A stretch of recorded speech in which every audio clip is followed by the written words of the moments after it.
Novo relatório do Habit 11, a gente vai dar uma olhada nesse fundo, ver as expectativas futuras, como é que tá o portfólio desse fundo, o que é que ele tem movimentado, enfim. A gente começa aqui, ele falando um pouco do macro, do IFIX, a gente já pula essa parte, tá? Voltando sobre o fundo, ele fala da última distribuição, porém, ele já distribuiu, após esse valor de relatório de R$ 1, ele distribuiu 1,15 mais recente, né? O que dá um rendimento de 1,37, o que é um rendimento bem alto, né? Considerando os valores, que inclusive é o mesmo, né? Do fechamento, né? Já que a distribuição foi de agora, ok? Tem um deságio aí de por volta de 10% entre o valor de mercado e o valor patrimonial, e a gente tem aqui 92% do fundo alocado em crise. A gente vai entrar em mais detalhes sobre essas alocações à frente, tá? Ele tem 4,5% em fundos imobiliários e 4% de caixa aproximadamente. Teve algumas operações a mais no portfólio, né? Ele adquiriu essas duas operações, o GAV, uma taxa de IPCA mais 11 e a reserva do Vale em IPCA mais 13,75. A gente já vê aqui pelo que ele adquiriu que a gente está falando de um fundo com uma pegada high yield, uma pegada mais puxada, uma taxa média mais alta, né? Isso tende a trazer um retorno mais alto, mas consequentemente traz um risco maior. Vai falar aqui do relatório de monitoramento dos ativos, né? Que ele divulgou recentemente. A gente vai já olhar na listagem das operações como é que está essa situação atual, ok? Inclusive, ele também estava em período, né, de proposta de transferência de administração. Quem já viu o relatório anterior já estava por dentro disso, e aí ele aumentou um pouco o prazo para essa consulta formal para ver se vai ter troca ou não da administração, ok? Aqui à frente a gente tem acompanhamento de obras, tá? 88% concluído nessa reserva do Vale, tá? Ele sempre coloca em todo relatório ali duas operações que ele faz um detalhamento mais completo. Nesse caso, a gente tem essa do Maranhão, tá? Tá aí 70% vendida, né? Tem 157 lotes em estoque, ok? Pelo menos a questão das vendas aí estão não tão coladas na questão da obra, né? Mas não tá tão ruim, ok? A gente sempre busca ali o número vendido sempre próximo percentualmente à execução da obra, para quando a obra tiver terminada, tá tudo vendido já.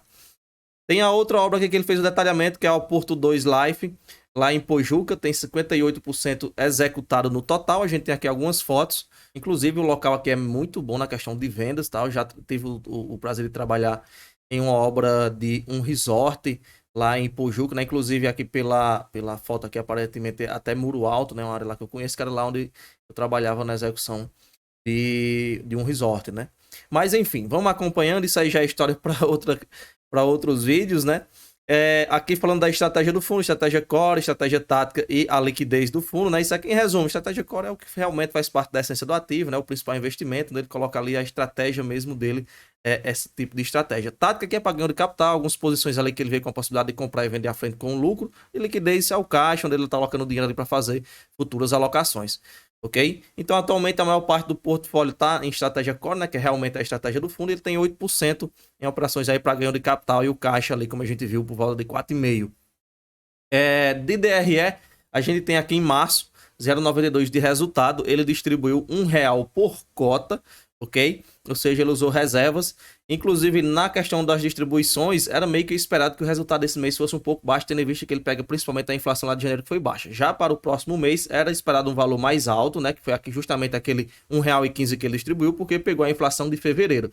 E o próximo anúncio vai pegar a inflação de março, que foi um indexador menor do que fevereiro, mas maior do que janeiro, então tá no meio termo aí, ok? Eu acredito que ele vai manter esse patamar aí próximo dos 1,10, 1,15 para o próximo anúncio, tá? Aqui a gente tem o resultado dos últimos meses, né, que ele distribuiu. Aqui é a questão do histórico, novamente, do que ele distribuiu, o posicionamento atual dele, né? O caixa, a posição que ele tem em CRI, a posição que ele tem em fundo imobiliário, que ele falou lá no começo do relatório.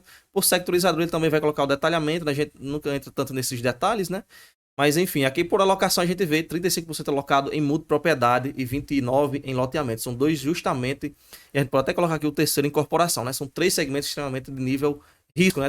Três segmentos arriscados, tendo em vista, por exemplo, multipropriedade, você tem a questão das frações, né? Você tem muita desistência, muito cancelamento das compras, e aí você tem os riscos referentes a isso, não só a questão da obra também, né? Todo o desenvolvimento da obra tem riscos envolvidos nessas etapas também, mas logicamente, né, esses três segmentos tendem a ter um retorno alto, ok? É sempre a questão do risco-retorno. Taxa média do fundo IPCA mais 11, né? A gente já vê aqui uma taxa bem puxada, né? Representando 83% do portfólio. Aí você tem outras divisões aqui em CDI, em NPC, GPM, mas enfim, taxas aqui, aliás, concentrações bem menores, né? O carro-chefe mesmo está na inflação. Geograficamente, a gente tem aqui a localização. Na listagem das operações, mas antes da gente entrar nesse detalhe, deixar um convite rápido e convidar a ser membro, R$ 4,99 lá tá? Um valor irrisório. Você vai ter acesso a conteúdos exclusivos, os vídeos antecipados.